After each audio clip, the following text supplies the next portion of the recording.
Analysis में जानेंगे Nifty, bank Nifty, Dow Jones, USD INR किस तरह बिहेव कर रहे हैं और अगले सप्ताह ये किस तरह बिहेव करेंगे।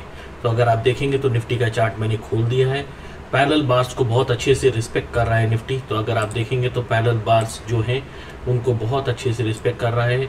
ये एक पर्टिकुलर जगह है जहाँ निफ्टी ने उस पर्टिकुलर चीज़ को रिस्पेक्ट किया है। फिर उसके बाद अगर आप देखेंगे तो यहाँ सपोर्ट लिया है, ऊपर यहाँ रेसिस्टेंस लिया है, यहाँ रेसिस्टेंस लिया है। तो ये एक दायरे के अंदर कारोबार कर रहा है। और अगर आप देखेंगे तो इसके बीच में एक डॉटेड लाइन है जो कि ये बताता है कि ये बार जो है आज की डेट में इसको वो क्रॉस नहीं कर पा रहा है। तो मुझे लगता है कि नियर टर्म में जब तक निफ्टी इस बार को क्रॉस नहीं करेगा तब तक ये प्रॉब्लम रहेगी। तो अगर आप देखेंगे तो यहाँ ये गैप, यहाँ एक हल्का सा गैप क्रिएटेड है। इस गैप को इस बार निफ्टी ने भर दिया है, जो कि इंडिकेट करता है कि शॉर्ट कवरिंग ज़रूर आएगी। बट जब तक निफ्टी इस लाइन को पार नहीं करेगा तब तक हम ये नहीं कह सकते कि ये ऊपर की तरफ जाएगा। जिस दिन निफ्टी ने इस लाइन को पार कर दिया तो अप्रॉक्सीमेटली 16,800 तक निफ्टी के जाने की काबिलियत है। Nifty is on the verge and trying hard, but ये डिसाइसिवली अगर अगले हफ्ते क्लोज होता है तो अगले हफ्ते it will determine whether it is going up to 16,850 levels. अगर ये वापस इसको टच करके वापस ये ट्रेंड लाइन का सपोर्ट लेने के लिए नीचे आ जाता है तो ये नीचे की तरफ चला जाएगा। ट्रेंड लाइन में अगर नीचे की तरफ हम देखना चाहें कि नीचे की तरफ क्या सपोर्ट लेवल बनेगा, तो अभी भी 15,000 बहुत स्ट्रॉन्ग सपोर्ट बना हुआ है। और ऊपर की तरफ अगर हम बोलेंगे तो 17,250 के ऊपर जब जाएगा तो ये वापस बुल रन में चले जाएगा। जिस दिन ये 17,250 को क्रॉस करेगा ये बहुत तेज़ी से आगे की तरफ बढ़ेगा। तो फिलहाल निफ्टी शॉर्ट कवरिंग में है, रेसिस्टेंस है 100-150 पॉइंट के दायरे में अगले हफ्ते काम करेगा। और इसको हम निफ्टी के फ्यूचर्स डेटा पे भी देख लेते हैं। अंडरलाइंग वैल्यू आपको जैसे पता है कि निफ्टी जो क्लोज हुई थी वो 16,049 पे क्लोज हुई थी। हम नीचे जाके देखते हैं। अगर आप नीचे जाके देखोगे तो ओपन इंटरेस्ट जो है वो यहाँ बना हुआ है। तो लेट्स सी ओपन इंटरेस्ट का 68,000 OI यहाँ खड़ा हुआ है और 24,000 की एडिशन है। उसके अलावा जो आगे उसके बाद खड़ा है दैट इज़ 23,000 पे ओपन इंटरेस्ट ऐड हुआ है और 66,000 पे यहाँ खड़ा हुआ है, जो कि 16,400 है। और उससे पहले 16,200। तो जैसे हमने बताया था कि 16,000 से लेके 16,200 के बीच में निफ्टी कारोबार करेगा। पीछे की तरफ अगर हम जाएं तो अभी हमें लगता है कि 15,900 एक बहुत बड़ा सपोर्ट है, क्योंकि यहाँ 43,000 का ओपन इंटरेस्ट और 43,000 का एडिशन और 81,834 का ओपन इंटरेस्ट ऐड हुआ है। तो निफ्टी बिल्कुल क्लियरली इंडिकेट करता है कि ये रेंज बाउंड रहेगा, 16,000 से लेके 16,200 के बीच में काम करेगा। ठीक है, आ जाते हैं बैंक निफ्टी पे। बैंक निफ्टी की भी सिचुएशन देख लेते हैं, बैंक निफ्टी किस तरह बिहेव कर रहा है। तो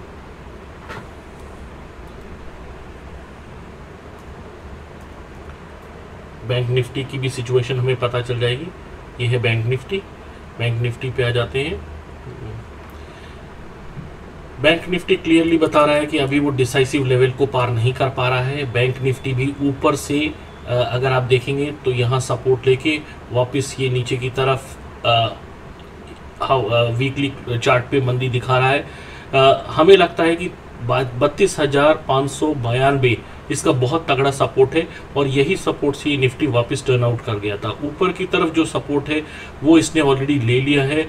तो मुझे इस हफ्ते निफ्टी वीक लग रहा है। मुझे लगता है कि ये इस हफ्ते नीचे गिरेगा और अप्रॉक्सीमेटली 1,000 से 1,500 पॉइंट बैंक निफ्टी नीचे आएगा। तो इस चीज़ को हम वेरीफाई करने के लिए ऑप्शंस चेन की डेटा भी देख लेते हैं। जो निफ्टी का कॉन्ट्रैक्ट वैल्यू थी अगर आप वो देखेंगे तो 34,682 थी। तो हम 34,600 ले लेते हैं। 34,600 ये जगह आ गई।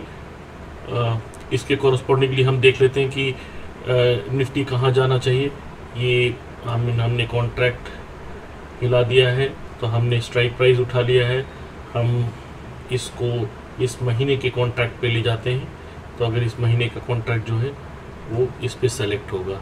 तो हम चलते हैं नीचे, और नीचे अगर आप देखेंगे तो 34,600 ये यहाँ था, और ओपन इंटरेस्ट 3,000 यहाँ ऐड हुआ, 25,000 यहाँ है, उसके बाद कोई सपोर्ट नहीं है। तो आसानी से लगता है ये पीछे की तरफ जाना चाहिए। पीछे की तरफ कहाँ, 15,000 यहाँ है, 25,000 ऊपर की तरफ है, 34,500 पे हल्का सा रेसिस्टेंस है पीछे की तरफ, और आगे की तरफ जो है बहुत बड़ा रेसिस्टेंस है 25,000 का, वही खड़ा है। तो 34,600 से लेके 35,000 के बीच में निफ्टी ट्रेड करेगा। तो ये निफ्टी बैंक निफ्टी की पोजीशन है। तो बैंक निफ्टी फिलहाल इस हफ्ते नेगेटिव है। तो ये पर्टिकुलर चीज़ हमने आइडेंटिफाई की है। यूएसडी आईएनआर पे आ जाते हैं। यूएसडी आईएनआर की सिचुएशन अभी भी बहुत ख़राब है। आपको अगर मैं बताऊं और दिखाऊं तो आपने देखा होगा कि यूएसडी आईएनआर में अभी भी सिचुएशन ग्रिम बनी हुई है, और 79.7 पे क्लोज हुआ है, जो कि बहुत ख़राब है from Indian import market perspective. But जब तक ये वापस नीचे नहीं आएगा तब तक मार्केट वॉलेटाइल रहेगी। वॉलेटिलिटी को चेक करने के लिए हम इंडिया विक्स देखते हैं। इंडिया विक्स हमें ये बता देगी कि वॉलेटिलिटी कैसी है। इंडिया विक्स की पोजीशन जो है अभी फ़िलहाल 17.5 है। अगर आप देखेंगे तो 17.5 है, which is quite good, because 17.5 में हमें लगता है कि विक्स अभी बहुत ज़्यादा ट्रबल नहीं दे रहा है। और पिछले 4 हफ्ते से अगर आप देखोगे तो विक्स गिरता ही गया है। तो गिरते जाने में ये पर्टिकुलर चीज़ की काफ़ी अच्छी चीज़ मानी जाएगी, क्योंकि विक्स गिर रहा है। तो विक्स के गिरने से हमें ये पता चलता है कि वॉलेटिलिटी मार्केट में बहुत कम है। बट विक्स अपने निचले स्तर के आसपास अभी नहीं आया है। आई थिंक यहाँ से विक्स थोड़ा सा और गिरेगा, जो कि मार्केट को स्टेबिलिटी प्रोवाइड करेगी। इसके अलावा हम चलते हैं डाउ जोन्स के चार्ट पे। डाउ जोन्स भी देख लेते हैं। डाउ जोन्स जो है 2 हफ्ते से कंसोलिडेट कर रहा है अपनी पोजीशन पे। बेसिकली ही डाउ जोन्स ट्राई कर रहा है यहाँ से रिकवर करने का, बट सिचुएशन बहुत अच्छी नहीं है डाउ जोन्स के लिए, because it is only a consolidation. Hammer formation हुई थी। अगर आप लास्ट कैंडल को यहाँ देखेंगे तो ये हैमर फॉर्मेशन है। ये हैमर फॉर्मेशन होने का मतलब क्या है, बुल्स इसको ऊपर की तरफ ले जाने की कोशिश कर रहे हैं।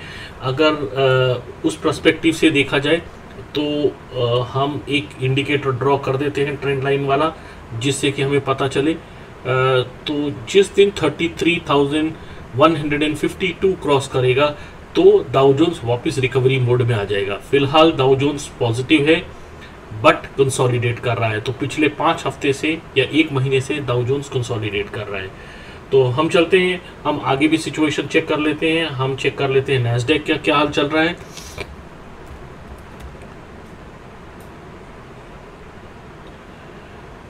नैस्डैक अगर आप देखेंगे तो बहुत अच्छा फॉर्मेशन है नैस्डैक का भी, और बहुत क्लियरली इंडिकेट करता है कि ये भी एक हैमर फॉर्मेशन बना रहा है। तो अगर आप देखेंगे तो ये भी एक बहुत तगड़ा हैमर फॉर्मेशन बना रहा है।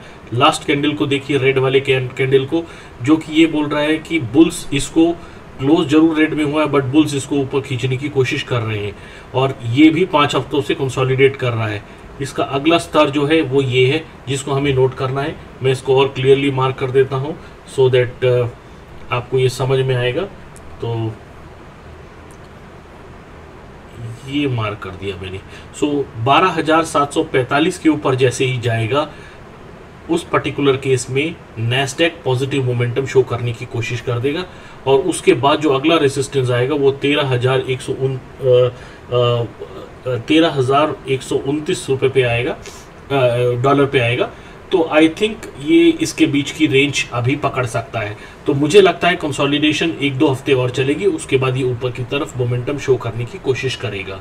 सो ये था Nifty, bank Nifty, India VIX, USD INR, Dow Jones और नैस्डैक की परफॉर्मेंस। इन केस अगर आपको लगता है कि आपको कुछ समझ में नहीं आया है, please contact me, please like, subscribe and bell icon press कर दीजिए, सो दैट आपको इस तरह के मेरे और वीडियोस दिखाई पड़ते रहेंगे। Thank you so much and have a nice day. Bye bye.